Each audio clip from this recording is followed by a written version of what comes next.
اعوذ باللہ من الشیطان الرجیم بسم اللہ الرحمن الرحیم اللہم صلی علی محمد وعلی آلہ واصحابہ وسلم. اڈیالہ جیل کے باہر ایک بار پھر آپ سے مخاطب ہیں ہم سب. عمران خان صاحب کا کیس چل رہا ہے اور ہم اپنے رب سے پر امید ہیں کہ انشاءاللہ عمران خان صاحب کی جلد رہائی ہوگی اور یہ غلط کیسز ختم ہوں گے.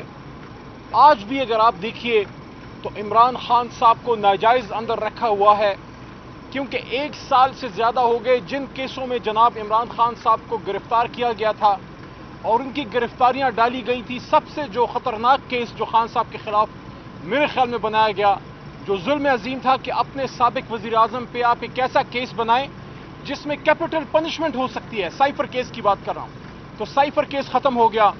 اس کے ساتھ ساتھ 1400 سال 1450 سال اسلام کی تاریخ میں زنا پہ سزا تو سنی تھی, نکاح پہ سزا دینے کی کوشش عمران خان صاحب کو کی گئی جو ان کے خلاف عدت کا ایک انتہائی ناجائز غلط اور اخلاق سے گرا ہوا کیس بنایا گیا.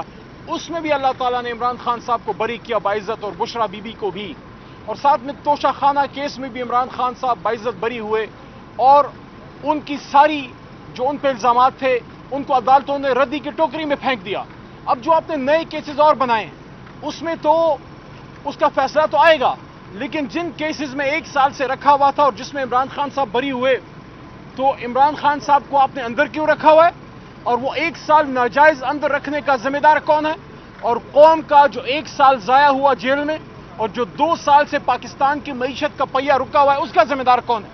میں ان سب سے پوچھنا چاہتا ہوں جو پاکستان کے بہت مامے بنے ہوئے تھے کہ 2 سال سے تو عمران خان صاحب حکومت میں نہیں ہے نا, 2 سال سے تو عمران خان وزیر اعظم نہیں ہے نا, 2 سال سے تو شاہ محمود قریشی وزیر خارجہ نہیں ہے نا, 2 سال سے تو ہمارے ترین صاحب وزیر خزانہ نہیں ہیں, 2 سال سے میں پارلیمانی امور نہیں ہوں, 2 سال سے اسپیکر اسد قیصر اسپیکر نہیں ہے, 2 سال سے آپ کے من پسند چہیتے جن کو بار بار آپ آزما چکے ہیں آپ نے بٹھائے ہوئے ہیں. اب آپ سے سوال ہے 16 مہینے میں انہوں نے کیا کر دکھایا؟ اور اس کے بعد جب انوار صاحب کی حکومت آئی وہ اور یہ پچھلے 6-7 مہینے لگا لیں. آپ مجھے بتائیے, ہم تو اس وقت حکومت میں نہیں ہیں, عوام کو کس چیز کی سزا دی جا رہی ہے؟ مہنگائی کی کیا صورتحال ہے؟ کیا 35-40 ہزار کا ملازم مہینہ گزار سکتا ہے؟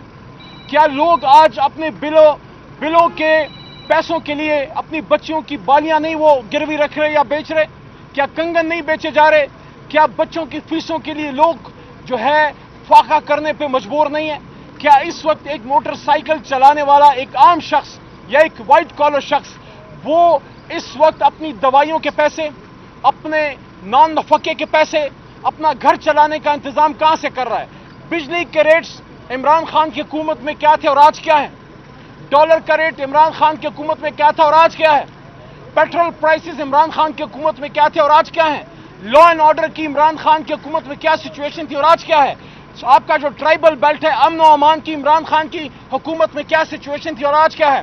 کابل میں امن آ رہا تھا, افغانستان میں امن آ رہا تھا, آپ کے تعلقات بن رہے تھے, ترکی سے آپ کے تعلقات مضبوط ہو رہے تھے, ایران سے آپ کے تعلقات مضبوط ہو رہے تھے. ایم بی ایس صاحب محمد بن سلمان صاحب خود دورہ کر کے پاکستان آئے اور عمران خان صاحب کو اپنا شاہی مہمان بنایا.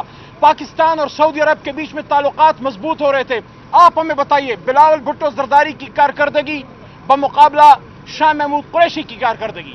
آپ ہمیں بتائیے وزیر اعظم عمران خان جو فارم 45 والا تھا اور فارم 47 کے شہباز شریف کا مقابلہ کر کے بتائیے کیا سچویشن ہے؟ کیا آج انٹیریئر منسٹر محسن نقوی صاحب ان کے نیچے پاکستان میں امن و امان آ گئی ہے اور ان سے تو کرکٹ نہیں سنبھالی جا رہی؟ آج کرکٹ کا بیڑا غرق ہو گیا ہے, آج امن و امان کا بیڑا غرق ہو گیا ہے.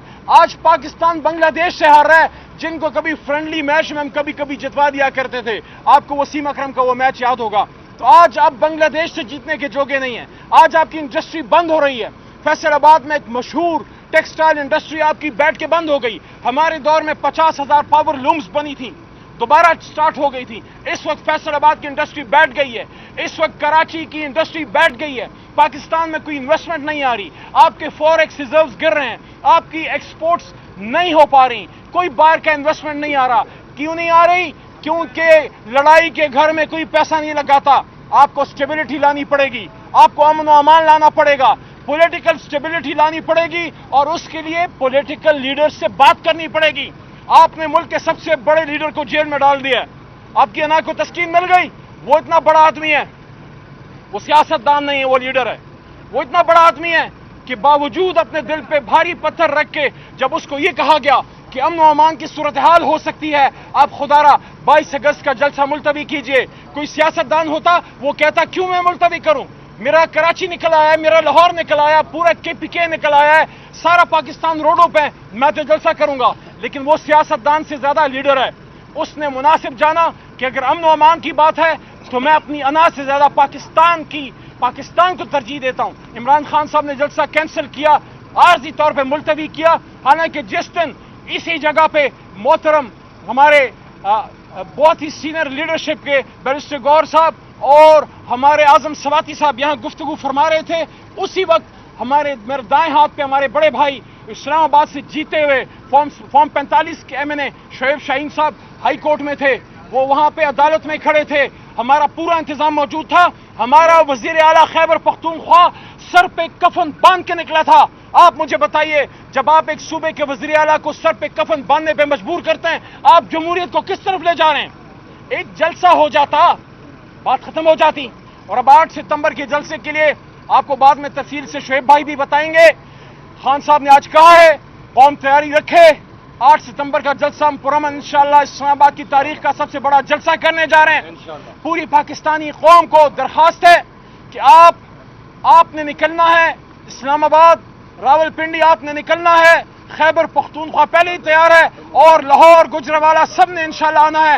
ایک پرامن جلسہ ہم نے کر کے دکھانا ہے اور بتانا ہے کہ عمران خان صاحب آپ اگر جیل میں ہیں تو باہر ہر ایک شخص آپ کا ہر ورکر عمران خان ہے. انشاءاللہ 8 ستمبر کے جلسے کو ہم نے کامیاب کرنا ہے. اور چلتے چلتے یہ بھی بتا دوں, ہم اس وقت جوائنٹ سیشن کی باتیں سن رہے ہیں. مرکزی حکومت کو کہنا چاہتا ہوں, یہ حکومت 2021 میں بھی بلدیاتی الیکشن سے بھاگ گئی تھی, اب یہ پھر 2022 میں اب یہ پھر بھاگنے کی کر رہے ہیں. سننے میں آ رہا ہے کہ یہ قانون سازی میں تبدیلی کر کے اس وقت اسلام آباد کیپٹل سٹی کے علاقے میں جو بلدیاتی الیکشن ہونے والا ہے اس کو ملتوی کرنا چاہتے ہیں. نہ ہم کسی الیکشن کے التوا کے حق میں ہیں, نہ کسی ایکسٹینشن کے حق میں ہیں. ایکسٹینشن چاہے کسی کو بھی ملے, اس سے پاکستان کو کبھی فائدہ نہیں ہوا.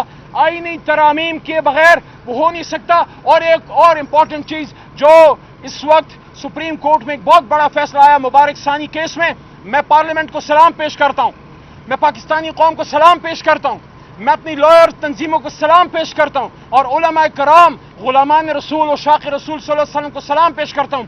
آپ کھڑے نہ ہوتے, سپریم کورٹ کا یہ فیصلہ نہیں بدلنے لگا تھا. آج قومی اسمبلی سے انشاءاللہ اس پہ ایک متفقہ قرارداد بھی لائیں گے کہ آئندہ کبھی بھی کوئی بھی اس ختم نبوت کے قانون یا قرآن پاک کی حفاظت کے قانون یا شاعر اسلام کے تحفظ کے قوانین میں کوئی بھی چھیڑ چھاڑ کرنے کی ہمت نہ کر سکے. انشاءاللہ. بہت شکریہ.